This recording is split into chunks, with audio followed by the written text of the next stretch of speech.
उठो, जागो और लक्ष्य प्राप्ति तक रुको मत।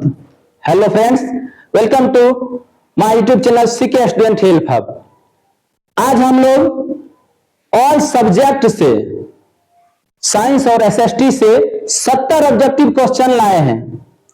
जो कंपटीशन एग्जाम की तैयारी कर रहे हैं उनके लिए यह वीडियो वरदान साबित होगा, क्योंकि हम सभी सब्जेक्ट से 70 ऑब्जेक्टिव क्वेश्चन लाए हैं मैथ को छोड़कर। मैथ का अलग से वीडियो रहेगा। इस वीडियो को आप देखते हैं तो निश्चित रूप से लगेगा कि नहीं, यह वीडियो हमारे लिए काफी फायदेमंद था। तो चलिए वीडियो को शुरुआत करते हैं। सबसे पहला आपका क्वेश्चन फिजिक्स से है, साइंस से है। इसमें क्या है कि पानी की सतह पर उत्पन्न तरंग कौन सी होती है, अर्थात पानी की सतह पर जो तरंग उत्पन्न होती है वो कौन सी तरंग होती है। देखिए यहां मुख्य रूप से तरंग दो प्रकार का हम लोग जानते हैं, जैसे एक है प्रकाश तरंग, अनुदैर्घ्य तरंग, अनुप्रस्थ तरंग। तो इस दोनों की बात हम पहले करते हैं। अनुदैर्घ्य तरंग क्या होती है? जब आप देखिएगा किसी माध्यम में इस तरह से तरंग गमन करता है तो वो कौन सा तरंग होता है? अनुदैर्घ्य तरंग होता है। और यही जब इस रूप से गमन करती है तब ये जो होती है अनुप्रस्थ तरंग होती है। और ये प्रकाश तरंग जो है विद्युत चुंबकीय तरंग, जो बिना माध्यम में भी गति करती है। जैसे आपका प्रकाश तरंग जो है ठोस, द्रव, गैस के साथ साथ निर्वात में भी गति करती है। निर्वात में भी गति करती है कौन? प्रकाश तरंग। ठीक है, ये निर्वात, ठोस, द्रव और गैस सभी में गति करती है। और आपका अनुदैर्घ्य तरंग जो है ये केवल आपका ठोस और द्रव में, और अनुप्रस्थ तरंग ठोस, द्रव, गैस तीनों में। निर्वात में ये गति नहीं कर पाती है। ये जो है आपका क्वेश्चन कि पानी की सतह पर उत्पन्न तरंग, तो आप देखिएगा पानी की लहर जो है इस रूप से आगे बढ़ती है, इस रूप से आगे बढ़ रही है। और ये आपका कौन सा तरंग है? अनुप्रस्थ तरंग। अनुप्रस्थ तरंग। और यह है आपका अनुदैर्घ्य तरंग। बस ये तरंग आप याद रखिएगा। और यह जो है विरलन और संपीड़न के माध्यम से गति करती है। विरलन और संपीड़न के माध्यम से गति करती है। और ये जो है आपका, ये इसका क्या कहलाता है? शीर्ष। और ये इसका क्या कहलाता है? गर्त कहलाता है। इस रूप में ये क्या करती है? गति करती है। तो चलिए अब बताइए इसका आंसर आप क्या, कि पानी की सतह पर उत्पन्न तरंग कौन सी तरंग होगी? प्रकाश तरंग होगी, अनुदैर्घ्य तरंग होगी, या अनुप्रस्थ तरंग होगी, या कभी अनुदैर्घ्य तो कभी अनुप्रस्थ होगी? तो इसका सही आंसर हो जाएगा ऑप्शन नंबर सी, अनुप्रस्थ तरंग होगी। ओके, ये हो गया आपका सही आंसर, ऑप्शन नंबर सी।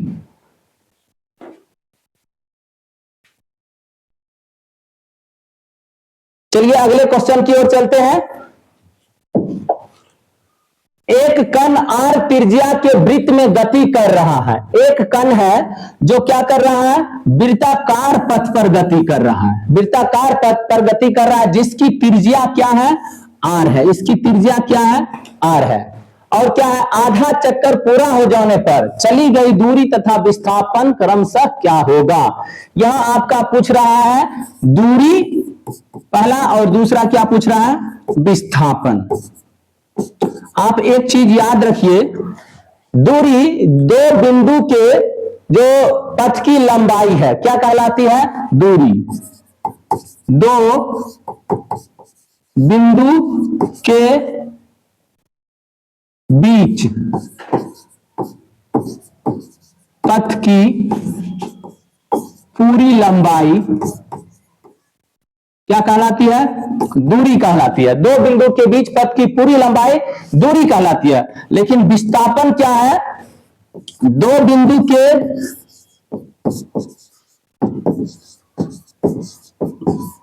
बीच न्यूनतम दूरी क्या होती है? विस्थापन होती है। न्यूनतम दूरी क्या होती है?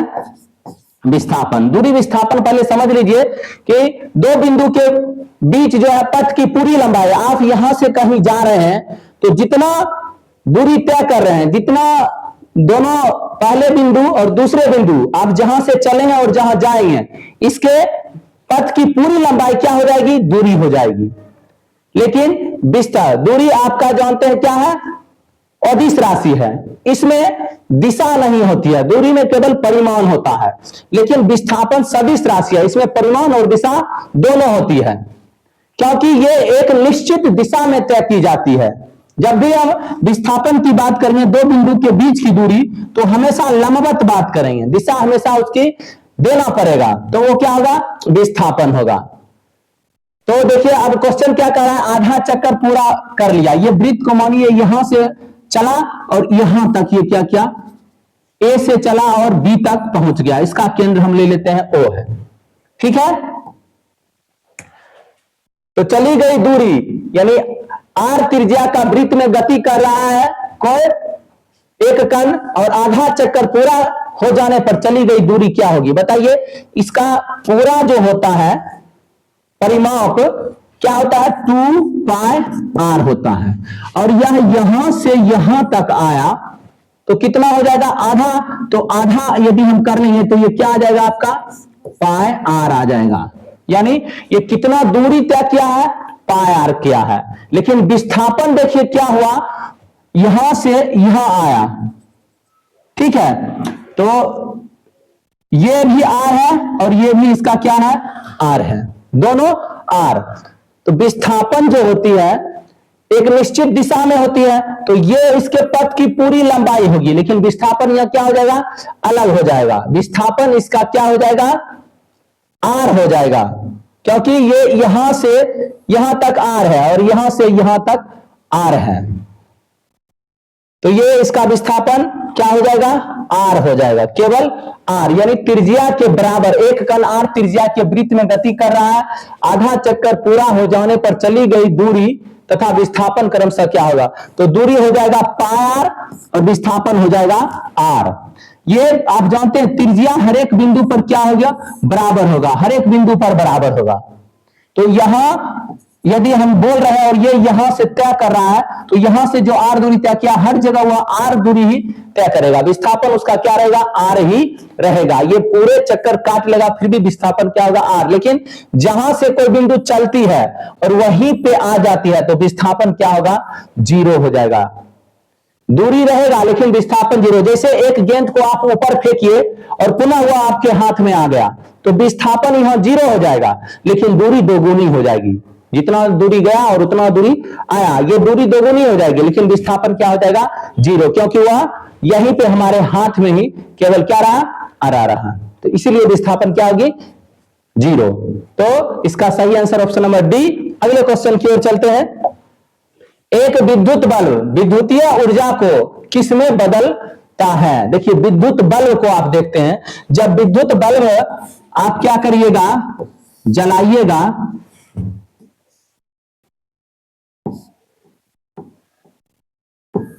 ये हो गया आपका विद्युत बल्ब फिलामेंट। विद्युत बल्ब का फिलामेंट टंगस्टन का बना रहता है। तो ये दो वायर हो गया, एक प्लस और एक माइनस। इसको यदि हम क्या कर रहे हैं? बैटरी से जोड़ दे रहे हैं, या सिंबल जो होता है, अब ये जलेगा। तो आप जानते हैं बल्ब जलने के बाद क्या उत्पन्न करता है? प्रकाश उत्पन्न करता है, प्रकाश उत्पन्न करता है। तो विद्युत बल्ब विद्युतीय ऊर्जा, ये ग्रहण क्या? विद्युतीय ऊर्जा। ये बैटरी से किस ऊर्जा को ग्रहण किया? विद्युतीय ऊर्जा से ग्रहण किया, विद्युतीय ऊर्जा को ग्रहण किया। और बदलेगा किसमें? ये प्रकाश ऊर्जा में बदलेगा। विद्युतीय बल्ब किस ऊर्जा में बदलेगा? प्रकाश ऊर्जा में। देखते हैं ऑप्शन क्या है? ध्वनि ऊर्जा, यांत्रिक ऊर्जा, नाभिकीय ऊर्जा, उपयुक्त में से कोई नहीं। तो इसका सही ऑप्शन नहीं दिया गया है, तो इसमें क्या हो जाएगा? उपयुक्त में से कोई नहीं। विद्युत बल्ब विद्युतीय ऊर्जा को किस ऊर्जा में बदलता है? प्रकाश ऊर्जा में बदलता है। और बल्ब कुछ गर्म भी हो जाता है, तो उष्मा ऊर्जा भी यहां हो सकता है, लेकिन ऑप्शन में वो भी नहीं है, ठीक है। तो इसका सही आंसर क्या होगा? प्रकाश, जो कि ऑप्शन नहीं है, तो इनमें से कोई नहीं। अगले क्वेश्चन की ओर चलते हैं। घड़ी में पेंडुलम लोलक की गति क्या होती है? आप जानते हैं जब कोई वस्तु समय के साथ अपना स्थान बदलती है तो वह वस्तु गति में कही जाती है, और घड़ी का पेंडुलम जब क्या करता है? गति करता है तो उसकी कौन सी गति होती है? देखिए पेंडुलम की गति जो होती है, आप देखिए स्थानांतरणीय गति, वृत्तीय गति, घूर्णन गति, दोलन गति। वृत्ताकार पथ पर जब कोई वस्तु गति करता है तो वृत्तीय गति कहलाता है। घूर्णन गति जब कोई वस्तु अपने अक्ष के चारों ओर गति करता है तब ये क्या कहलाता है? घूर्णन गति कहलाता है। लेकिन दोलन गति क्या होती है कि जब कोई वस्तु एक निश्चित बिंदु के आगे और पीछे गति करते रहता है तब ये क्या कहलाएगा? दोलन गति कहलाएगा। जैसे झोला की गति हो गया, घड़ी की सुई की गति हो गया, और घड़ी के पेंडुलम क्या कहते हैं, हाँ घड़ी के सुई की गति और घड़ी के पेंडुलम की गति। घड़ी के सुई दोलन गति में नहीं आएगा। एक और गति आप समझ लीजिए, आवर्त गति। ये जो गति है आवर्त गति, ये घड़ी के सुई की गति होती है। जब कोई वस्तु किसी निश्चित बिंदु के आगे पीछे ऊपर नीचे अपने गति को समय के साथ दोहराती है तो वह आवर्त गति कहलाती है। आवर्त और दोलन गति में थोड़ा कुछ समानता भी है, लेकिन जब समय फिक्स रहता है, उस गति को हमेशा दोहराया जाता है समय के साथ, तब वो आवर्त गति होती है। जैसे सूर्य के चारों ओर ग्रहों की गति आवर्त गति है समय के साथ। घड़ी के सुई की गति एक निश्चित समय अंतराल पर अपने गति को क्या करती है? दोहराते रहती है घड़ी के सुई, तो ये भी क्या हो जाएगी? आवर्त गति। सिलाई मशीन के सुई की गति, ये भी क्या होगी? आवर्त गति। सिलाई मशीन के सुई की गति दोलन गति भी होगी, ये भी ध्यान रखिएगा। दोलन गति भी होगी, क्या कि वो एक निश्चित बिंदु के ऊपर नीचे गति करती रहती है। तो घड़ी के पेंडुलम किस गति को दोहराते रहती है? दोलन गति करते रहती है। ओके, चलिए अगले क्वेश्चन की ओर। 9.8 मीटर लंबे लोलक का आवर्त काल क्या होगा? देखिए इस आवर्त काल निकालने का आपका फॉर्मूला क्या है कि 2 pi root under L by G, जिसमें L लंबाई दिया हुआ है, L दिया हुआ है 9.8 और G का मान आप सभी जानते हैं 9.8 मीटर प्रति सेकेंड स्क्वायर होता है। गुरुत्व त्वरण होता है जी, जो इसका मान होता है 9.8 मीटर प्रति सेकेंड स्क्वायर। और यहां पे अब आवर्त काल निकालना है हमको, तो क्या हो जाएगा आपका 2, इसका मान 22/7, और यहां देखिए L का मान भी 9.8 और G का मान भी 9.8, दोनों का मान बराबर है, दोनों कट के क्या हो जाएगा? 1 हो जाएगा। और 1 का वर्गमूल क्या होगा? 1, और 22 दूनी 44/7, और ये लगभग आपका आ जाएगा 203 सेकेंड, 403, 607 सेकेंड, 8/3 सेकेंड, ये 6.3 सेकेंड के क्या होगा? लगभग बराबर हो जाएगा। तो option number C is the correct answer, 6.3 second. अगला क्वेश्चन है, सूखे सेल में धन ध्रुव किसको माना जाता है? देखिए सूखा सेल आप क्या है, ये जो आपका फिगर है किसका है? सेल का, जो कि ये प्लस होता है और ये क्या होता है? माइनस होता है। ये बाहरी आपका धातु का परत होता है, और प्लस जो होता है ये अंदर की ओर एक इलेक्ट्रोड गया रहता है, जो कि कार्बन का बना होता है। किसका बना होता है? कार्बन का बना होता है। आप देखिएगा बैटरी या किसी रिमोट में रेडियो या रिमोट में बैटरी जो लगी रहती है उसको फोड़िएगा तो इस तरह की रचना उसके अंदर से निकलेगा, जो कि कार्बन का बनाता है, बिल्कुल काला रहता है। तो यही पूछ रहा है, सूखा सेल यही हुआ। तो सूखा सेल धन ध्रुव किसका बनाता है? कार्बन क्षार, कपड़े की थैली का, जस्ते का, इनमें से कोई नहीं, तो कार्बन की क्षार का बना रहता है सूखा सेल का इलेक्ट्रोड, अर्थात धन ध्रुव या ऋण ध्रुव। इलेक्ट्रोड दो प्रकार, धन ध्रुव और ऋण ध्रुव का होता है। तो यहां धन ध्रुव की बात कर रहा है, इसमें ऋण जो है ये पूरे बैटरी की सतह काम करता है। ओके, चलते हैं अगले क्वेश्चन की ओर। किलोवाट घंटा किसका मात्रक है? kWh विद्युत शक्ति का, विद्युत ऊर्जा का, विद्युत धारा का, या उपयुक्त किसी का नहीं? तो देखिए विद्युत शक्ति का मात्रक क्या है? किलोवाट घंटा। विद्युत धारा का मात्रक क्या होता है? एम्पियर होता है। चलिए अगले क्वेश्चन की ओर। एक समान वृत्तीय गति में क्या होता है? चाल और वेग दोनों। पहले एक समान देखिए, मतलब क्या हुआ, एक समान वृत्तीय गति, कहने का मतलब हो गया कि वो वृत्ताकार पथ पर क्या कर रहा है, गति कर रहा है। कोई बिंदु वृत्ताकार पथ पर गति कर रही है और इसका चाल फिक्स है, एक समान वृत्तीय गति है। मानिए ये 20 मीटर प्रति सेकेंड के रफ्तार से क्या कर रही है, गति कर रही है। चाल फिक्स है, लेकिन यह क्या है, फिक्स मतलब अचर हो गया, कांस्टेंट हो गया इसका चाल। लेकिन वृत्तीय गति की खास बात क्या है कि हर एक बिंदु पर उसकी दिशा बदलती रहती है। कोई भी कण जब वृत्तीय गति करता है तो हर एक बिंदु पर उसकी दिशा बदलती रहती है। आप देख सकते हैं यहां, अगर ये यहां अभी है, अगले क्षण यहां आएगा, उसकी दिशा भी उसको बदलते रहेगा, हर क्षण दिशा बदलती रहती है। तो क्या हो जाएगा, देखते हैं ऑप्शन। चाल और वेग दोनों अचर होते हैं, नहीं, चाल इसका अचर होगा एक समान का, लेकिन वेग अचर नहीं होगा। वेग ये दोनों लिखा अचर होता है, चाल और वेग दोनों चर होते हैं, नहीं, चाल अचर होगा। चाल चर ये भी नहीं हो जाएगा, चाल अचर और वेग चर। वेग हमेशा इसका बदलते रहता है, लेकिन चाल नहीं। वेग देखिए, चाल वेग कोई खास अंतर नहीं है। चाल में जब दिशा आ जाती है, चाल में जब दिशा आ जाती है तो हमें वो क्या कहते हैं, हम उसको वेग कहते हैं। तो ये चाल की बात करिएगा तो चाल कभी नहीं बदल रहा है, उसमें दिशा से कोई लेना देना नहीं है।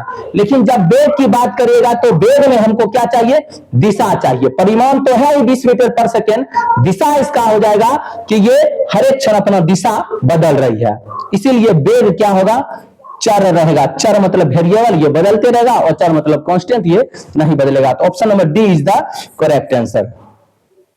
अगले क्वेश्चन की ओर चलते हैं।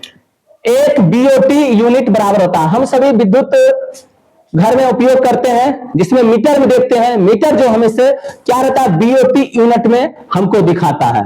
तो उसमें बोल रहा है किसके बराबर होता है, 1 किलोवाट घंटा के, 0.1 किलोवाट घंटा के, 10 किलोवाट घंटा की, या 100 किलोवाट घंटा के। तो एक बीओटी यूनिट जो होता है 1 किलोवाट घंटा के बराबर होता है। Option number A is the correct answer.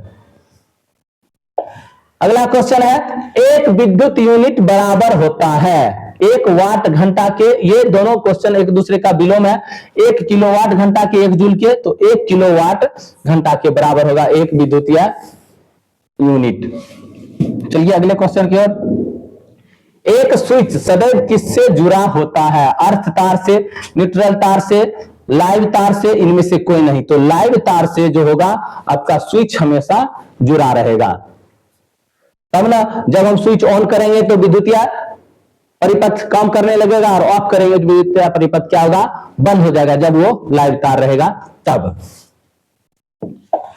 Next, अब रसायन शास्त्र से आपका क्वेश्चन आ रहा है, क्या निम्नलिखित में से किस अभिक्रिया में कॉपर सल्फेट का नीला रंग अदृश्य हो जाता है और बीकर की पेंदी में कॉपर का लाल चूर्ण जमा हो जाता है। देखिए, कॉपर सल्फेट हो गया CuSO4, और इसमें किससे अभिक्रिया कराएंगे कि कॉपर को अलग कर देगा। चांदी कम क्रियाशील, सोना कम क्रियाशील, जिंक इससे अधिक क्रियाशील है, जिंक से अभिक्रिया करा देंगे, क्या बना लेगा, ये जिंक सल्फेट बना लेगा, और कॉपर चूर्ण नीचे पेंदी में क्या होगा, बैठ जाएगा। ठीक है, यहां कॉपर सल्फेट जिंक से अभिक्रिया करके, जिंक जो है कॉपर से अधिक क्रियाशील है, जिसकी वजह से इसको ये विस्थापित कर देगा। ये एक प्रकार की कौन सी अभिक्रिया हो गई, विस्थापन अभिक्रिया हो गई। और यहाँ कॉपर पेंदी में बैठ जाएगा और इसके रंग को क्या करेगा, अदृश्य कर देगा। तो कॉपर सल्फेट और जिंक, यही इसका हो जाएगा सही आंसर, ऑप्शन नंबर ए। ठीक है, अब जो है अगला आपका क्वेश्चन है कि जब सल्फर डाइऑक्साइड गैस का जल में विलय होता है, जब सल्फर डाइऑक्साइड गैस का जल में विलय होता है तो क्या होता है। देखिए, सल्फर डाइऑक्साइड मतलब हुआ SO2, सल्फर डाइऑक्साइड का फॉर्मूला SO2, और जल की फॉर्मूला हो जाती है H2O। और जब ये अभिक्रिया करेगा तो क्या बनाएगा, H2SO3, इधर एक हो इधर दो, 3 बना लेगा। तो देखते हैं, हाइड्रोजन सल्फाइड H2S, सल्फ्यूरिक अम्ल H2SO4, हाइड्रोजन सल्फेट भी इसको बोलते हैं, सल्फ्यूरस अम्ल H2SO3, और यही बना है, यही इसका सही answer, option number C is the correct answer, H2SO3 sulphurous अम्ल, और SO4 है तो सल्फ्यूरिक अम्ल। चलिए, इसका सही आंसर हो गया सल्फ्यूरस अम्ल H2SO3। अगले क्वेश्चन की ओर चलते हैं। निम्नलिखित में से किस धातु को उसके अभिक्रियाशील होने के कारण मिट्टी के तेल में संचित होता है। धातु की अभिक्रियाशीलता श्रेणी में देखिएगा सबसे ऊपर किसे रखा जाता है, पोटेशियम, उसके बाद सोडियम। और सोडियम जो है ऐसा धातु है जिसको केरोसिन तेल में डुबोकर रखा जाता है, क्योंकि वो वायु में जब आता है तो नमी से अभिक्रिया करके अपने आप जल जाता है, यानी पानी में संपर्क आते हुए क्या होता है, जलने लगता है, इसीलिए उसको केरोसिन तेल में डुबाकर रखा जाता है। तो इसका सही answer option number B sodium होगा। ये कि ऐसा अभिक्रियाशील धातु है जिसको किसमें रखा जाता है, मिट्टी के तेल में डुबोकर रखा जाता है ताकि वो पानी से अभिक्रिया ना करे और जले नहीं। और इसी तरह एक और धातु है फास्फोरस, जो वायु के अभिक्रिया में आते ही, वायु के संपर्क में आते ही जलने लगता है। फास्फोरस को आप हथेली पर रखिएगा, यहाँ गर्म वायु आप वातावरण में उससे संपर्क आएगा, वो अपने आप जल जाएगा। जो माचिस की तीली में लाल फास्फोरस का उपयोग करके माचिस की तीली बनाया जाता है, उसके क्षमता को थोड़ा कम कर दिया जाता है, नहीं तो वायु के संपर्क में वो जलने लगता है। अगला क्वेश्चन है, विद्युत चालन करने वाले अधिकांश द्रव विलयन होते हैं, यानी विद्युत धारा जो प्रवाहित होता है उसका जलीय विलयन अम्ल होता है या क्षार होता है या लवणों का होता है या इनमें से सभी का होता है। तो देखिए अम्ल से भी विद्युत धारा प्रवाहित हो जाएगी, अम्लीय विलयन से, क्षारीय विलयन से और लवणीय विलयन से भी हो जाएगा। बहुत बार ऐसा देखते हैं, पहले जो अर्थ तार रहता था, पृथ्वी से जुड़ा रहता था, वहां नमक घोल के दे दिया जाता था वोल्टेज बढ़ाने के लिए। तो ये इनमें से सभी हो जाएगा, option number D is the correct answer. अगला क्वेश्चन आपका है, लोहे के संक्षारित होने तथा जंग लगने से बचाने के लिए इस पर किस धातु की परत चढ़ाई जाती है। देखिए लोहा में जानते हैं ऑक्सीजन अर्थात वायु और नमी से अभिक्रिया करके क्या करता है, जंग का निर्माण कर लेता है। तो उसके सुरक्षा के लिए, संरक्षण के लिए हम लोग क्या करते हैं, उस पर जिंक की परत चढ़ा देते हैं, जिसको क्या बोला जाता है, जिंक के परत जो चढ़ाने की प्रक्रिया है उसको क्या बोला जाता है, जस्तीकरण बोला जाता है, जस्तीकरण। तो जिंक, चांदी, एल्युमिनियम, सोना, तो क्या करते हैं हम, जिंक की परत चढ़ा देते हैं। Option number A is the correct answer. Next question आपका है, पॉलीकॉट के कपड़े किन दो रेशों के मिलकर बने होते हैं, पॉलिस्टर और कपास, पॉलिस्टर और ऊन, पॉलिस्टर और रेयन, पॉलिस्टर और नायलॉन। तो देखिए पॉलीकॉट के कपड़े जो होते हैं, पॉलिस्टर और कॉट से कपास, दोनों का आधा आधा करिए, क से कपास और प से पॉलिस्टर। तो option number A is the correct answer. Polyester और कपास से मिलकर क्या बनता है, पॉलीकॉट बनता है, एक मानव निर्मित और एक प्राकृतिक रेशा। निम्नलिखित में से कौन सा प्रथम पूर्ण रूप से संश्लेषित रेशा है। देखिए सबसे पहला मानव निर्मित रेशा तो रेयन होता है, उसके बाद नायलॉन, पॉलिस्टर, कपास। तो आप याद रखिएगा जब पूछेगा सबसे पहला मानव निर्मित रेशा तो वो रेयन होगा। रेयन में प्राकृतिक रेशा का उपयोग किया जाता है, लेकिन पूर्ण रूप से बोल रहा है प्रथम संश्लेषित, तो ये हो जाएगा नायलॉन हो जाएगा। इसमें प्राकृतिक पदार्थ का प्रयोग नहीं किया गया था नायलॉन में, तो nylon is the correct answer. अगला क्वेश्चन आपका है, निम्नलिखित में से कौन एक जीवाश्म ईंधन है। जीवाश्म ईंधन किसको कहते हैं कि जीवों के अवशेष, पेड़ पौधा और जीव जंतु के अवशेष से जो ईंधन बनता है। तो आप जानते हैं कोयला और पेट्रोलियम, ये जो आपका है कोयला, पेट्रोलियम, देखिए इधर ऑप्शन में ही है कोयला, पेट्रोलियम, प्राकृतिक गैस, ये तीनों जो है आपका क्या है कि जीवों के अवशेष लाखों हजारों लाखों वर्षों तक पृथ्वी के अंदर क्या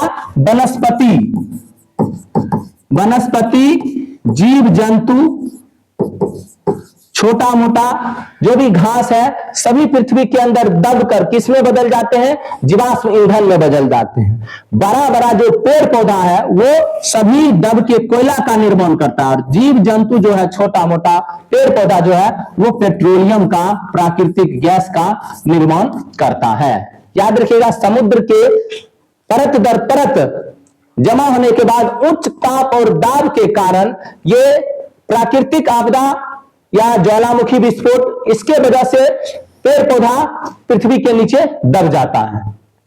हजारों लाखों वर्ष पहले यह क्रिया हुई थी, जिसके वजह से आज कोयला और पेट्रोलियम हम लोग उपयोग कर रहे हैं, जो कि क्या है, अनवीकरणीय संसाधन है, जिससे भविष्य को ध्यान में रखकर हमें उपयोग करना चाहिए। तो ये सभी जीवाश्म ईंधन है, अर्थात option number D is the correct answer. अगला क्वेश्चन आपका क्या है, प्रदूषक क्लोरोफ्लोरोकार्बन का उपयोग निम्नलिखित में से किसमें किया जाता है? देखिए CFC, इसको शॉर्ट में बोलते हैं क्लोरोफ्लोरोकार्बन को क्या? CFC, जो कि आप जानते हैं ये काफी खतरनाक गैस है, जो ओजोन परत O3 को क्या करता है? नष्ट करने का काम करता है। जितना भी ईंधन हम लोग उपयोग करते हैं उसमें से बोला जाता है इसका उपयोग थोड़ा कम करने के लिए, क्योंकि ये ओजोन परत को क्या करता है? क्षय करता है। तो ये कहां पे प्रयोग होता है? रेफ्रिजरेटर में, एयर कंडीशनर में, एरोसॉल फुहार में, जो हम लोग झाग उत्पन्न करने वाला किसी फंक्शन में उपयोग करते हैं, वो हो गया एरोसॉल जो। और ये सभी तो जानते हैं इस सभी में से CFC गैस निकलती है, क्लोरोफ्लोरोकार्बन निकलती है। तो ये सभी हानिकारक है ओजोन परत के लिए, तो जितना हो सके इसका हम लोग कम उपयोग करें। ये सभी, option number D is the correct answer. अगला क्वेश्चन आपका है, विद्युत उपकरणों और पेट्रोल जैसे ज्वलनशील पदार्थों में लगी आग के लिए सबसे अच्छा अग्निशामक है, अर्थात कौन जो है उसको बुझा सकता है? उपकरण, विद्युत उपकरण में पानी डालिएगा, स्वयं आप करंट से पीड़ित हो जाइएगा, आपको करंट लग जाएगा। और शराब भी वही है, ऑक्सीजन से तो हम नहीं बुझा सकते हैं, ऑक्सीजन आग का क्या है? पोषक है, वो और धड़कने लगेगा। तो कार्बन डाइऑक्साइड गैस जो होती है सिलेंडर, वो अगर उस पर छोड़ा जाए तो वो आग तुरंत बुझ जाएगी, क्योंकि ऑक्सीजन की आपूर्ति बंद होगा और कार्बन डाइऑक्साइड उसको क्या करेगा? आग बुझा देगा। ईंधन के ऊष्मीयमान का मात्रक क्या होता है? अर्थात ईंधन के ऊष्मीयमान का मात्रक किलो जूल प्रति घन मीटर, जूल प्रति क्विंटल, किलो जूल प्रति किलोग्राम, उपरोक्त सभी। तो सी होगा, किलो जूल प्रति किलोग्राम। ठीक है, ये हो गया आपका क्या? ईंधन का ऊष्मीयमान का मात्रक। Option number C is the correct answer. Next है, सूक्ष्म जीवों को वर्गीकृत किया जाता है दो प्रमुख समूहों में, तीन प्रमुख, यानी सूक्ष्म जीव कितने समूह में वर्गीकृत किया गया है? हम सब जानते हैं सूक्ष्म जीव को 5 समूह में वर्गीकृत किया गया है। जैसे आपका हो गया जीवाणु, बैक्टीरिया जिसका इंग्लिश होता है, दूसरा है आपका क्या? विषाणु, विषाणु वायरस, उसके बाद आ जाता है कवक, ठीक है, फंगी फंजाई और प्रोटोजोआ। ये 5 जो है आपका क्या है? सूक्ष्म जीव का वर्गीकरण है। तो इसमें 5 प्रमुख समूह में सूक्ष्म जीवों को क्या किया गया है? वर्गीकृत किया गया है। किसमें? जीवाणु, विषाणु, कवक, फंजाई, प्रोटोजोआ। जिसमें कुछ जीवाणु आप जानते हैं लाभदायक होते हैं और कुछ अधिकतर हानिकारक होते हैं। विषाणु अधिकतर क्या होता है? हानिकारक ही होता है। कवक, कुछ कवक को हम लोग खाते भी हैं, जैसे हो गया मशरूम, ये खाया जाता है। फंजाई, फंगी और प्रोटोजोआ, ये सब बीमारी का कारण बनता है। हमारे भोजन में, वातावरण में हमेशा आसपास चारों, हर जगह चारों ओर उपस्थित रहता है। सबसे छोटी कोशिका का आकार, सबसे छोटी कोशिका जो होती है आप जानते हैं क्या होती है? प्लूरोनिमोनिया, प्लूरोनिमोनिया, ये जो होती है सबसे छोटी कोशिका होती है, जो कि क्या होता है? 0.1 से 0.5 माइक्रोमीटर, 0.5 से 1 माइक्रोमीटर, 1 से 2 माइक्रोमीटर, 2 से 2.5 माइक्रोमीटर। तो देखते हैं कि 0.5 से 1 माइक्रोमीटर की होती है प्लूरोनिमोनिया का, और ये सबसे छोटी इकाई कोशिका हो गई। और इससे फिर सबसे बड़ी कोशिका जो हो जाती है शुतुरमुर्ग के अंडा। सबसे बड़ी कोशिका किसका होता है? शुतुरमुर्ग के अंडा का। मानव शरीर में सबसे बड़ी कोशिका कौन पाई जाती है? तंत्रिका कोशिका। मानव शरीर की सबसे बड़ी कोशिका कौन होती है? तंत्रिका कोशिका होती है। निम्नलिखित में से कौन सही क्रम है? देखिए, ये आपका जनरल लेसन से है। इसमें क्या है कि पहले युग्मक आता है, फिर युग्मनज आता है, फिर निषेचन होता है और भ्रूण बनता है। युग्मक, युग्मनज, निषेचन। देखिए ऐसा नहीं है, फिर युग्मनज, निषेचन, युग्मक, भ्रूण, यानी युग्मक, युग्मनज आया, फिर निषेचन, युग्मक, फिर युग्मनज, युग्मक, निषेचन, भ्रूण। तो देखिए सबसे पहले होता क्या है?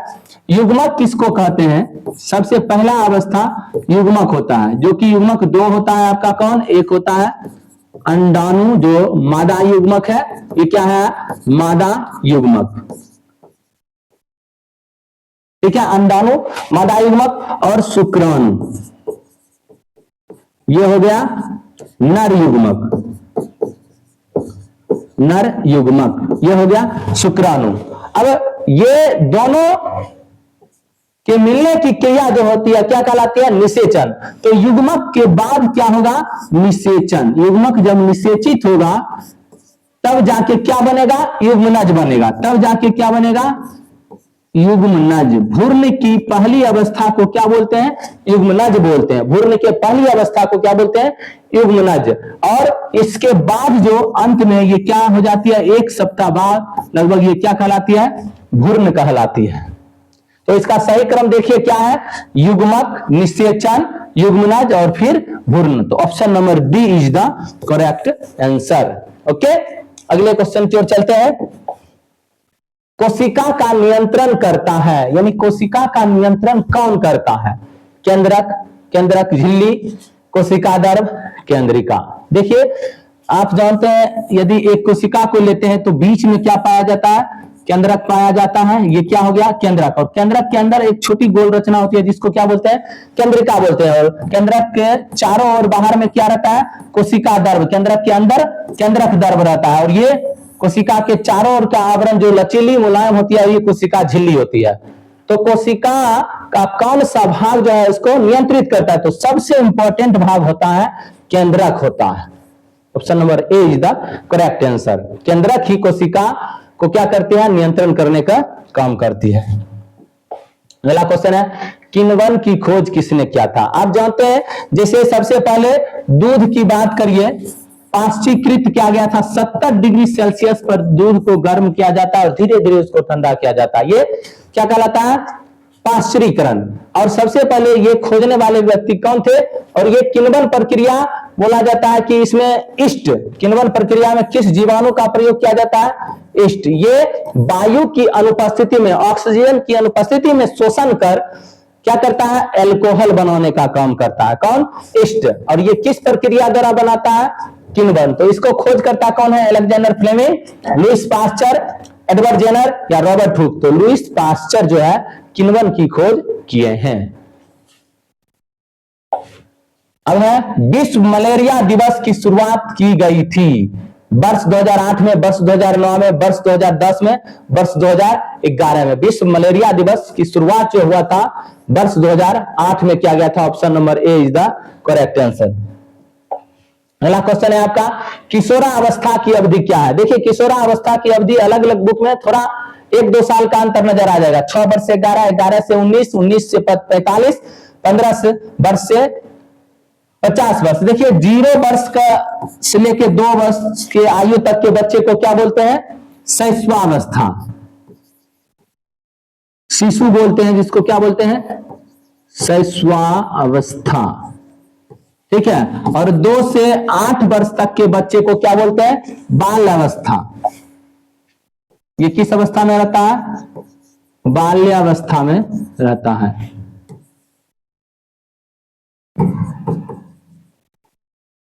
बाल्यावस्था में रहता है। और इसके बाद 8 के बाद मान लीजिए 11 से 19 वर्ष तक या 12 से 19 वर्ष तक, 12 से 18 वर्ष तक या 10 से 19 वर्ष तक, ये सभी जो आ जाता है आपका किसमें? किशोरावस्था में आ जाता है। किशोरा अवस्था में आ जाता है जिसको आंधी और तूफान की अवस्था भी कहते हैं। बच्चे का सबसे अधिक विकास किस अवस्था में होती है? किशोरावस्था में होती है। सबसे अधिक विकास किस अवस्था में? किशोरावस्था में। किशोरावस्था की अवधि क्या होती है? 11 वर्ष से 19 वर्ष। Option number B is the correct answer. Polio रोग का रोग कारक है, अर्थात पोलियो किसके वजह से होता है? जो अब भारत में लगभग इस पर कंट्रोल हो गया है, जो कि काफी खतरनाक रोग था पोलियो, जीवाणु की वजह से, विषाणु, प्रोटोजोआ, कवक। तो विषाणु के वजह से ये पोलियो रोग होता है, जिसके लिए भारत में पोलियो पल्स पोलियो अभियान चलाया गया था, 2 बूंद जिंदगी की। चलिए, पोलियो रोग का कारक हो गया विषाणु। अगला क्वेश्चन है पाव रोटी के निर्माण के दौरान निम्नलिखित में से कौन सी लोई को फुलाता है? यानी पाव रोटी में जो देखते हैं फूलता है उतना ज्यादा स्पंजी होता है, किसके वजह से होता है, किस गैस के वजह से? कार्बन डाइऑक्साइड, ऑक्सीजन, नाइट्रोजन या हाइड्रोजन? तो ये होगा कार्बन डाइऑक्साइड, CO2 के वजह से जो होता है पावरोटी उतना स्पंजी होता है। अगला क्वेश्चन है, छिम्मीदार पौधे में राइजोबियम जीवाणु होते हैं। देखिए, यानी इसको हम दलहनी और तेलहनी, दो फसल जो है, पौधे जो हैं, इसके जड़ों में क्या पाए जाते हैं? राइजोबियम जीवाणु पाए जाते हैं। इसके जड़ों में गांठ रहते हैं, उसी जड़ों में पाया जाता है। तो राइजोबियम जीवाणु जो है दलहनी और तेलहनी पौधे के जड़ में पाया जाता है, पौधे के तने में, पत्ती में, फलों में और ये जड़ों की ग्रंथियों में। यही इसका आंसर हो जाएगा, option number D is the correct answer. अगला क्वेश्चन है आपका, रेड डाटा बुक वर्णन करता है, यानी रेड डाटा बुक जो बनाया गया उसमें क्या चीज डाला गया? संकटापन्न प्रजाति के बारे में, पालतू जानवर के बारे में, वन पशु के बारे में या वन में मिलने वाले पौधे और जंतु के बारे में? तो देखिए, जब प्रकृति पर संकट आ रहा था, यहाँ पे वनस्पति और वन्य जीव खतरे में पड़ रहे थे, तो उसी का क्या किया गया? डाटा तैयार किया गया कि कौन कौन प्रजाति संकट में है, किसकी संख्या कितनी है। तो इसी को क्या बोला गया? संकटापन्न प्रजाति, जो कि धीरे धीरे पृथ्वी पर से विलुप्त हो रहा था, संकट में आ गया था। कुछ विलुप्त हो चुका, जैसे मॉरिशस का डोडो पक्षी विलुप्त हो चुका है। रेड डाटा बुक वर्णन करता किसका? संकटापन्न प्रजाति के बारे में। अगला क्वेश्चन आपका है, मनुष्य में गुणसूत्र की संख्या कितनी होती है? A, B, C, D में 23, 44, 46 या 42? तो इसमें क्या हो जाएगा? Option number C is the correct answer. कितना? 46। 23 जोड़ा गुणसूत्र होता है। देखिए, या तो ऑप्शन में 23 जोड़ा लिखा रहता है या क्या लिखा रहता है? 46। ठीक है, मनुष्य में गुणसूत्र की संख्या 46 होती है। टेस्टोस्टेरोन हार्मोन जो है, अंतःस्रावी ग्रंथि, पुरुष हार्मोन, स्त्री हार्मोन, अंतःस्रावी ग्रंथि वृषण। अंतःस्रावी ग्रंथि क्या है? वृषण। इसी से स्रावित होता है टेस्टोस्टेरोन हार्मोन, जो कि क्या है? एक पुरुष हार्मोन है। वृषण किसमें पाया जाता है? नर जनन तंत्र में पाया जाता है, तो पुरुष hormone, option number B is the correct answer. औद्योगिक क्रांति सर्वप्रथम किस देश में हुई थी? देखिए, इतिहास से क्वेश्चन है आपका, क्या औद्योगिक क्रांति सर्वप्रथम किस देश में हुई थी? आप जानते हैं, हम लोगों पर जर्मनी, अमेरिका, ऑस्ट्रेलिया या इंग्लैंड ने क्या किया? भारत पर 200 से अधिक वर्षों तक शोषण किया भारत का। तो यही जो है, इंग्लैंड में ही औद्योगिक क्रांति हुआ था सबसे पहले। ठीक है, ये लगभग 1750 में औद्योगिक क्रांति की शुरुआत इंग्लैंड में कब हुई? 1750 में हुई थी इंग्लैंड में। यहां उद्योग धंधा का काफी विकास हुआ और ये विश्व में व्यापार स्थापित करने के लिए उपनिवेश बनाना चालू किया। और उसी क्रम में ये क्या? भारत आया और भारत में उपनिवेश के नाम पर इतना शोषण किया, जिसमें लाखों वीर सपूत को जान गंवाना पड़ा और तब जाके वो यहां से भागा 15 अगस्त 1947 को। अगला है आपका, मुगल बादशाह औरंगजेब का निधन कब हुआ? देखिए, मुगल बादशाह जो था औरंगजेब, इसका निधन कब हुआ? तो 1607 में, 1707 में, 1807 में, 1907 में। तो सही आंसर ऑप्शन नंबर बी हो जाएगा, 1707 में इसका क्या हुआ? निधन। इसकी स्थापना करने वाले, भारत में मुगल साम्राज्य का स्थापना करने वाले हैं बाबर, और कब किए हैं? 1526 में। किसके? पानीपत के युद्ध के साथ, पानीपत की पहली लड़ाई के साथ।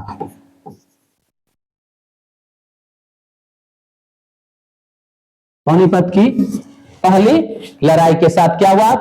बाबर भारत में प्रवेश किया 1526 में, और इसी का लगभग अच्छा शासक के रूप में, अंतिम शासक के रूप में मुगल बादशाह, और ये काफी, औरंगजेब जो था, मुगल बादशाह औरंगजेब क्रूर शासक था, लेकिन अंत इसी से हुआ 1707 में, और मुगल साम्राज्य का औरंगजेब की मृत्यु के बाद पतन होना चालू हो गया। यहां से पतन हुआ और अंतिम मुगल बादशाह आप जानते हैं बहादुर शाह जफर था, या शाह द्वितीय, शाह आलम द्वितीय। अगला क्वेश्चन है, रंजीत सिंह कहां के महाराजा थे? बिहार के, पंजाब के, अवध के, राजस्थान के। तो रंजीत सिंह कहां के थे महाराजा?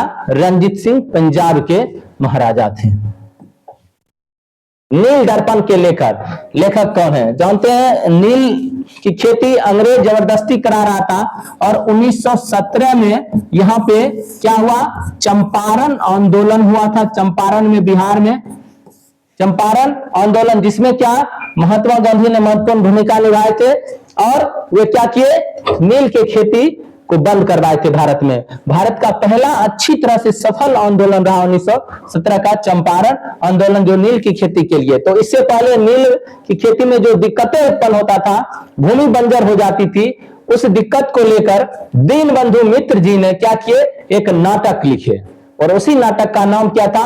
नील दर्पण। नील दर्पण के लेखक का नाम नहीं लिखा गया था जब इसको छापा गया था, ताकि अंग्रेज इस पर अत्याचार ना कर सके। लेकिन जनता में जागरूकता फैलाना था कि नील की खेती से, किसानों में जागरूकता फैलाना था कि क्या समस्या होती है, तब तो जाके वो आंदोलन करेगा। फिर 1917 में गांधी जी जब आए, राजकुमार शुक्ल के कहने पर, उसके निवेदन पर वहां जांच किए तो सही में यहाँ के नील दर्पण 3 कठिया प्रणाली जो था, 3/20 अर्थात 20 कट्ठा में से 3 कट्ठा नील की खेती करनी पड़ती थी। इसी 3 कठिया प्रणाली को समाप्त किए थे महात्मा गांधी। तो नील दर्पण के लेखक कौन है? दीनबंधु मित्र। 1857 के विद्रोह में बिहार के नेता कौन थे? 1857 भारत की पहला स्वतंत्रता संग्राम 1857 किसके? एनफील्ड राइफल के विरोध में हुआ था, जो कि गाय के मांस और सुगर के मांस से राइफल में जो दाना डाला जाता था, गोली, उस पर एक परत चढ़ा होता था जिसको दांत से हटाना पड़ता था। तो मुस्लिम सुअर के मांस को नापाक समझता है और हिंदू गाय के मांस को छूना पाप समझता है। तो इसी सब के विरोध में क्या हुआ? 1857 की क्रांति में सबसे पहला भारत माता के सपूत मंगल पांडे की भेंट चढ़ी थी। ठीक है, लेकिन ये क्वेश्चन बोल रहा है आपका कि बिहार के नेता कौन थे? तो इसका आंसर हो जाएगा आपका क्या? कुंवर सिंह, छत्रपति शिवाजी।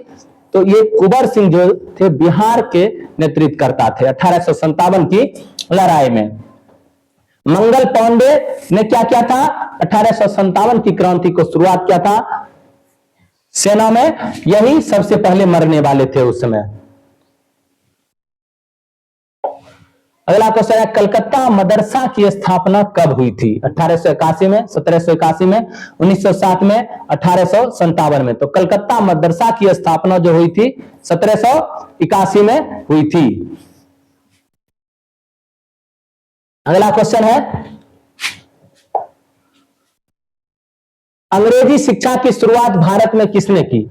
अंग्रेजी शिक्षा की शुरुआत क्लाइव ने, माउंटबेटन ने, मैकाले ने, डलहौजी ने। तो option number C is the correct answer. Lord Macaulay ने क्या किया? भारत में अंग्रेजी शिक्षा की शुरुआत की, लॉर्ड मैकाले। अगला क्वेश्चन है, शांति निकेतन की स्थापना, शांति निकेतन की स्थापना किसने की? शांति निकेतन की स्थापना किसने की? तो शांति निकेतन की स्थापना स्वामी विवेकानंद, राजा राम मोहन राय, ईश्वर चंद्र विद्यासागर या रविन्द्रनाथ टैगोर ने। तो शांति निकेतन की स्थापना किसने की? रविन्द्रनाथ टैगोर ने की थी। अगला क्वेश्चन आपका है, 1873 ईस्वी में ज्योतिबा फुले ने कौन सी किताब लिखी थी? देखिए, ज्योतिबा फुले भारत का पहला शिक्षक हैं, महिला शिक्षक। ज्योतिबा फुले भारत के पहले महिला शिक्षक के रूप में जाने जाते हैं। ये कमजोर महिला को आगे बढ़ाने के लिए आंदोलन कर रहे थे। ये अल्पसंख्यक लोगों की आर्थिक स्थिति मजबूत करना चाहते थे। महिला शिक्षा को काफी ये प्रेरित कर रहे थे ज्योतिबा फुले। और इसी के क्रम में वो क्या बुक लिखे थे? गुलामगिरी, आजादी, समानता, स्वतंत्रता। तो कौन लिखे थे? गुलामगिरी बुक लिखे थे ज्योतिबा फुले। कौन सा किताब लिखे? गुलामगिरी। अगला क्वेश्चन आपका है, राजा राम मोहन राय ने किस समाज की स्थापना की है? ये सब समाज सुधारक हैं, ज्योतिबा फुले, राजा राम मोहन राय, ईश्वर चंद्र विद्यासागर, दयानंद सरस्वती, जो क्या कि धर्म को अलग रूप से देखे और भारत में एक सच्चे धर्म की स्थापना करना चाहे। लेकिन इन सब के धर्म का भी अलग रूप दिया गया, इनके मरने के बाद व्यवसाय बना लिया गया और आज धर्म तो व्यवसाय बन के रह गया है। राजा राम मोहन राय ने किस समाज, वैदिक समाज, बंगाली समाज, ब्रह्म समाज, प्रार्थना समाज, तो ब्रह्म समाज की स्थापना किए थे राजा राम मोहन राय ने। अगला है आर्य समाज की स्थापना किसने की, केशव चंद्र सेन, श्रद्धानंद, देवनंद्र नाथ टैगोर, दयानंद सरस्वती। तो आर्य समाज की संस्थापक कौन है, दयानंद सरस्वती हैं। आपका अगला क्वेश्चन है भागलपुर कब एक जिला बना। भागलपुर जिला 1780 में, 1774 में, 1775 में, 1776 में भागलपुर को जिला बनाया गया।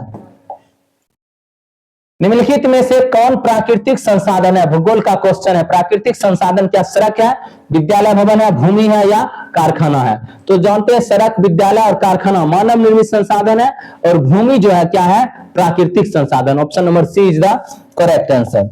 अगला क्वेश्चन है स्वर्णिम चतुर्भुज योजना। आजादी के बाद पूरा भारत में सड़क या अंग्रेज जो था वो सड़क का जाल बिछा रहा था, तो उसी के क्रम में सड़क मार्ग के विकास के लिए क्या चलाया गया, स्वर्णिम चतुर्भुज योजना। तो सड़क मार्ग इसका सही आंसर हो जाएगा, ऑप्शन नंबर बी। अगला क्वेश्चन है अंतरराष्ट्रीय हवाई अड्डा अवस्थित है समस्तीपुर, दरभंगा, गया, बरौनी में। तो अंतरराष्ट्रीय हवाई अड्डा कहां है, गया में है।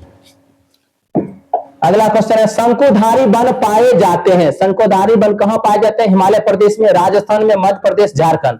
तो हिमालय प्रदेश में शंकुधारी वन पाए जाते हैं, ऊंचे ऊंचे स्थान पे शंकुधारी वन पाए जाते हैं, जो कि आपका क्या करता है, त्रिकोणा आकार का होता है, शंकु के आकार का होता है, और वो पानी को अपने से पिछले बर्फ को छानने में मदद करता है ताकि वृक्ष सुरक्षित रह सके। ठंडे प्रदेश में पाया जाता है शंकुधारी one.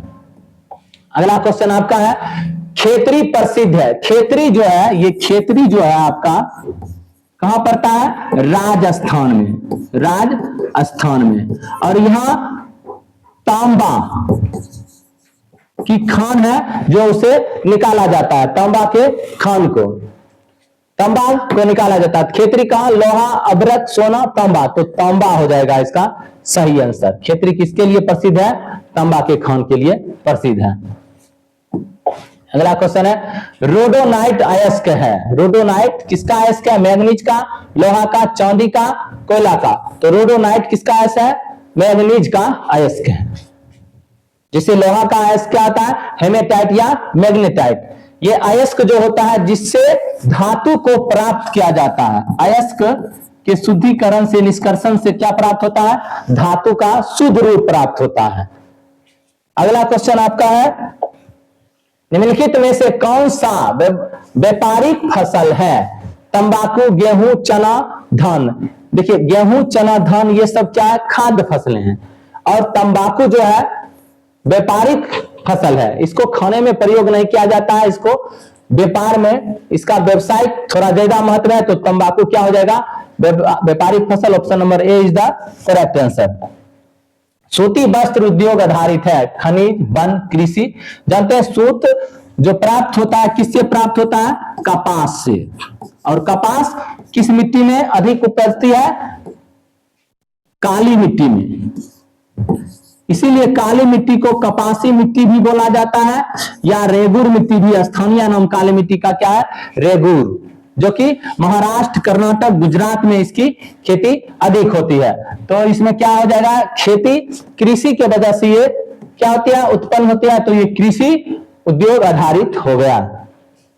Option number C is the correct answer. निम्नलिखित में से प्रायद्वीपीय कौन है। देखिए जिसके तीनों ओर से क्या है, जल है, तीनों ओर से क्या है, जल है, तीनों ओर से जल से द्वारा घिरा क्या है आपका, भारत है ये। तो इसीलिए भारत को क्या बोला जाता है, प्रायद्वीपीय पठार बोला जाता है। पाकिस्तान, भारत, मंगोलिया, अफगानिस्तान। तो भारत हो जाएगा, एक और स्थल से घिरा और तीन ओर से जल से घिरा क्षेत्र भारत प्रायद्वीपीय है। निम्नलिखित में से कौन ज्वारीय पतन है। ज्वारीय पतन, पतन मतलब जो होता है क्या होता है, बंदरगाह, जहां पे समुद्री जहाज क्या होता है अपने सामानों को उतारता है और चढ़ाने का काम करता है। तो चेन्नई, कंडाला, हल्दिया, तुतीकोरिन। तो ज्वारीय पतन कौन है, कंडाला है। कंडाला जो है कहां पड़ता है, गुजरात में, जिसका कंदाला का अब नाम कर दिया गया दीन बंधु उपाध्याय, दीनदयाल उपाध्याय। कंदाला का अब जो नाम कर दिया गया दीन बंधु उपाध्याय बंदरगाह, ठीक है, जो गुजरात में। तो option number C is the ना B is the correct answer, Kandla हो जाएगा।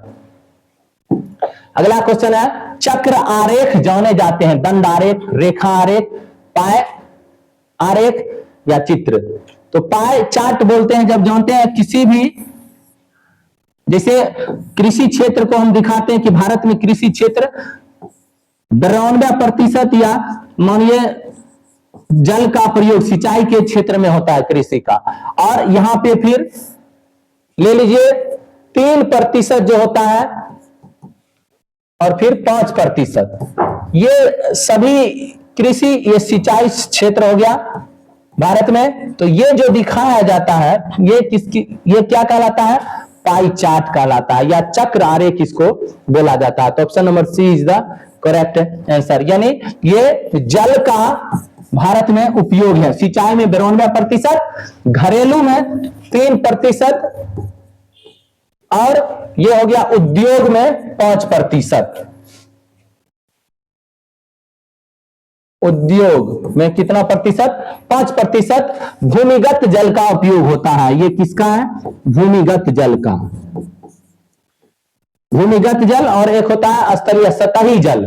तो भूमिगत जल में 92% हम लोग सबसे अधिक सोच सकते हैं सिंचाई में उपयोग करते हैं, और 3% घरेलू उपयोग में, और 5% उद्योग धंधा में किया जाता है। निम्नलिखित में से भारतीय संविधान की एक मूल विशेषता नहीं है। नागरिक शास्त्र आया, आप सिविक्स, क्या बोला, भारतीय संविधान की विशेषता कौन नहीं है, धर्मनिरपेक्षता। जानते हैं भारत एक धर्मनिरपेक्ष राज्य है, जिसको जो धर्म अपनाना है अपना सकता है। सभी धर्म का समान दर्जा यहां दिया गया, हम सभी धर्म का एक समान वैल्यू करें, उसके किसी को नीचा ऊंचा नहीं बोल सकते हैं। राजतंत्र, यहां पे किसी राजा का शासन नहीं चलता है, तो यही हो जाएगा ऑप्शन नंबर बी, क्योंकि यहां स्वतंत्र न्यायपालिका है जिस पर किसी का अधिकार नहीं है। फिर संघवाद, संघ के रूप में यह क्या होती है, शासन होती है। तो option number B is the correct answer. क्या भारतीय संविधान में राजतंत्र का स्थान नहीं है।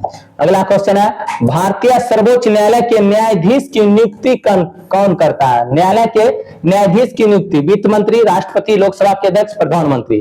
तो राष्ट्रपति जो है क्या करते हैं, सर्वोच्च न्यायालय के न्यायाधीश की नियुक्ति करते हैं। Option number B is the correct answer. अगला क्वेश्चन आपका, बिहार विधानसभा में सदस्यों की संख्या कितनी है। 354, 343, 243, 240। तो बिहार में विधानसभा जो अभी तुरंत क्या हुई है, चुनाव हुआ है, और एनडीए पार्टी की जीत हुई है। 243 यहां सीट है विधानसभा में। मुख्यमंत्री कौन हो सकता है, बहुमत दल के नेता, राज्यपाल, राष्ट्रपति, प्रधानमंत्री। आज ये जो बिहार का स्थिति है, आप इतना आश्चर्य हो रहा है हम लोगों को, जो समझ में नहीं आ रहा है कि यहाँ केसी सिन्हा जैसे कैंडिडेट को हार का सामना करना पड़ा, जिनको बिहार में आप देखते हैं सभी बच्चा उनके बुक, मैथमेटिक्स बुक से वाकिफ होगा केसी सिन्हा का। और ऐसे व्यक्ति यदि बिहार में आ रहे थे चुनाव लड़के थोड़ा इसकी स्थिति सही करने, तो इनको हार का सामना करना पड़ा। तो आप यहां बिहार को ऐसा नेता नहीं चाहिए जो पढ़ा लिखा पीएचडी किया हो, डॉक्टर हो, इंजीनियर हो, जो कोई लेखक हो, ऐसा नेता इसको नहीं चाहिए। इसको गाय भैंस चराने वाला नेता चाहिए, जो भ्रष्टाचार फैलाए, गरीबी लेके आए, हमेशा बिहार को ताना मिलते रहे कि गरीब है, सबसे पिछड़ा राज्य है, ऐसे नेता इसको चाहिए। आज का युवा बिल्कुल बेशर्म हो चुका है, जो ऐसे नेता को वोट नहीं दे रहा है, जो क्या कर रहे हैं, यहां डॉक्टर के उपाधि पे आके चुनाव लड़ रहे हैं। ये केसी सिन्हा जैसे कभी उम्मीदवार भी नहीं मिलेगा। ऐसे लोग काहे लड़ेंगे जब इनको हार का सामना करना पड़ता है। गाय भैंस चराने वाले व्यक्ति ही, गुंडा मवाली आतंकवादी ही आके खड़ा हो, वही जीतेगा। काहे जीतेगा, पढ़ा लिखा। सबसे पिछड़ा राज्य इसलिए कहा जाता है, ऐसे लोग यहाँ भरे पड़े हैं। शर्म की बात है कि इतने पढ़े लिखे जिसका उपयोग हम लोग करके यहां तक पहुंचे हैं, और ऐसे कैंडिडेट को यहां हार का सामना करना पड़ रहा है। मुख्यमंत्री कौन हो सकता है? बहुमत दल के नेता, राज्यपाल, राष्ट्रपति, प्रधानमंत्री। बिक जाता है यहां वोट पैसों के नोट पर। बहुमत दल के नेता ही क्या बनते हैं? मुख्यमंत्री बनते हैं। सब जाति के नाम पर, धर्म के नाम पर वोटिंग करते रहता है। राज्य विधानसभा की बैठकों की अध्यक्षता कौन करता है? राज्य में विधानसभा की बैठक की अध्यक्षता विधान परिषद के सभापति, विधानसभा के अध्यक्ष, मुख्यमंत्री, राज्यपाल। तो विधानसभा के अध्यक्ष जो होते हैं वो क्या करते हैं? बैठक की अध्यक्षता करते हैं। अगला क्वेश्चन है, किस सदन को संसद का उच्च सदन कहा जाता है? संसद को दो सदनों में विभाजित किया गया है। संसद को दो सदन में विभाजित किया गया है। एक जो होता है राज्यसभा, राज्यसभा, और एक होता है क्या? लोकसभा। लोकसभा, लोकसभा को निम्न सदन बोला जाता है, निम्न सदन बोला जाता है, और राज्यसभा को उच्च सदन, उच्च सदन बोला जाता है। और राज्यसभा के सदस्य जो होते हैं, राज्यसभा के सदस्य का कार्यकाल 6 साल का होता है। 6 साल बाद राज्यसभा को भंग किया जाता है। और लोकसभा के सदन का 5 साल। राज्यसभा के सदस्य 6 वर्ष के लिए मनोनीत किए जाते हैं। किस सदन को संसद का उच्च सदन? विधान परिषद, ग्राम पंचायत, लोकसभा। राज्यसभा को उच्च सदन कहा जाता है और लोकसभा को निम्न सदन कहा जाता है। अगला क्वेश्चन आपका, निम्नलिखित में से कौन संघ राज्य की विशेषता नहीं है? संघ राज्य की विशेषता, जैसे भारत एक संघ राज्य है, इसकी विशेषता क्या नहीं है? दोहरी राजनीति, लिखित संविधान, स्वतंत्र न्यायपालिका, शक्तियों का केंद्रीकरण। दोहरी राजनीति होना ही चाहिए, लिखित संविधान भी होना चाहिए, तब तो जाके वो देश में सही शासन व्यवस्था संचालित करेगा। स्वतंत्र न्यायपालिका भी होना चाहिए, लेकिन शक्ति का केंद्रीकरण नहीं होना चाहिए, क्योंकि यहाँ विकेंद्रीकरण होना चाहिए। जैसे भारत में शक्ति का विकेंद्रीकरण 3 रूप से हुआ है। किसमें? संघ सूची, संघ सूची में, संघ सूची, राज्य सूची और समवर्ती सूची। ये भारत के शक्ति का क्या किया गया? विकेंद्री बंटवारा किया गया है। तो यहाँ विकेंद्रीकरण होना चाहिए, ना कि केंद्रीकरण होना चाहिए। तो यह पूछ रहा है कौन नहीं है? तो शक्ति का विकेंद्रीकरण, option number D is the correct answer. अगला क्वेश्चन है, भारत में राज्यों के संवैधानिक प्रधान कौन होते हैं?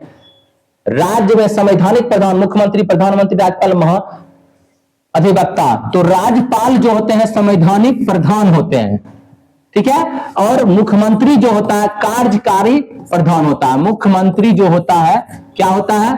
कार्यकारी प्रधान, कार्यकारी प्रधान। अर्थात नाम का हो गया राज्यपाल और काम का हो गया मुख्यमंत्री, ठीक है। तो राज्यों के संवैधानिक प्रधान कौन होते हैं? राज्यपाल होते हैं, ठीक है। अगला क्वेश्चन आपका है, भारतीय संविधान सभा के प्रारूप समिति की अध्यक्ष कौन थे? देखिए, जब 1946 में 6 दिसंबर 1946 को संविधान सभा का गठन हुआ, तो फिर 2-3 बैठक के बाद क्या किया गया? प्रारूप समिति का, निर्माण समिति का गठन किया गया कि जो संविधान लिख सके। प्रारूप समिति के अध्यक्ष कौन बने थे? राजेंद्र प्रसाद। ये थे अस्थाई, संविधान सभा के अस्थाई अध्यक्ष थे। डॉक्टर भीमराव अंबेडकर ये जो थे आपका क्या थे? प्रारूप समिति के क्या थे? अध्यक्ष थे, प्रारूप समिति के अध्यक्ष। तो option number B is the correct answer. Doctor Sachchidananda Sinha और अस्थाई अध्यक्ष थे। अस्थाई अध्यक्ष संविधान सभा के डॉक्टर राजेंद्र प्रसाद और संविधान निर्माता डॉक्टर भीमराव अंबेडकर प्रारूप समिति के अध्यक्ष थे। अगला क्वेश्चन आपका है, कैलोरी किसमें किसको मापने की इकाई है? कैलोरी से क्या मापा जाता है? भोजन की ऊर्जा, बल की ऊर्जा, विद्युत की ऊर्जा, ताप की ऊर्जा। तो भोजन की ऊर्जा किसमें मापी जाती है? कैलोरी में। जानते हैं आप ग्रामीण क्षेत्र में, ग्रामीण क्षेत्र में कितने कैलोरी ऊर्जा चाहिए? 2400 कैलोरी ऊर्जा कम से कम। और शहरी क्षेत्र में थोड़ा कम हो जाता है, 2100 कैलोरी ऊर्जा चाहिए, 2100 कैलोरी ऊर्जा। तो यही भोजन के ऊर्जा, option number A is the सही आंसर। पैक्स संबंधित है, खिलाड़ियों द्वारा दिव्यांगों से, किसानों से सामाजिक कार्य करता है। तो देखते हैं पैक्स जो है एक ऐसा सरकारी संस्थान है जहां पे किसान क्या करते हैं, खाद बीज ले सकते हैं और वहां पे उत्पादन के बाद फसल को बेच भी सकते हैं, जहां उनसे अच्छी कीमत प्राप्त होती है। तो किसानों से संबंधित क्या है, आपका पैक्स है। इसका भारत निर्वाचन चुनाव आयोग क्या करता है, चयन करता है पैक्स के अध्यक्ष को। निम्नलिखित में से कौन मीडिया का रूप है? आज जानते हैं देश का चौथा स्तंभ मीडिया कहलाता है, लेकिन ये मीडिया भी भ्रष्ट हो चुका है। वैसे वैसे मंत्री जो भ्रष्ट हैं उसके हाथ की कठपुतली बन के रहता है मीडिया। समाचार पत्र, रेडियो, दूरदर्शन, उपरोक्त सभी। तो समाचार पत्र, रेडियो, दूरदर्शन सभी जो है एक मीडिया का काम करता है, उपरोक्त सभी। और जब जानते हैं कि भारत जैसे देश में जब तक मीडिया ईमानदार नहीं होगी, भ्रष्टाचार मिट नहीं सकता है। उस समय के वीर सपूत सब जान गंवा दिए भारत को आजादी दिलाने में, लेकिन हकीकत में आज भारत जो है गुलाम बना हुआ है रुपये पैसों वालों का, इस भ्रष्ट नेताओं का। और इसको आजादी दिलाने के लिए भारत के युवा जागृत नहीं होते हैं। सबको किसी ना किसी प्रकार से नौकरी चाहिए, काम चाहिए, उसका दिन कट रहा है, बात खत्म। देश से किसी को कुछ लेना देना रहे, देश भ्रष्ट में डूबा रहे, गरीबी में डूबा रहे, उससे कोई लेना देना नहीं है। ये काफी शर्म की बात है। तो चलिए आज हम 70 ऑब्जेक्टिव क्वेश्चन को सॉल्व किए हैं, जो कि आपके हर एक कंपटीशन एग्जाम, हर एक क्लास में ये काफी महत्वपूर्ण रहेगा। तो फिर मिलेंगे अगले वीडियो में, तब तक के लिए धन्यवाद। जय हिंद।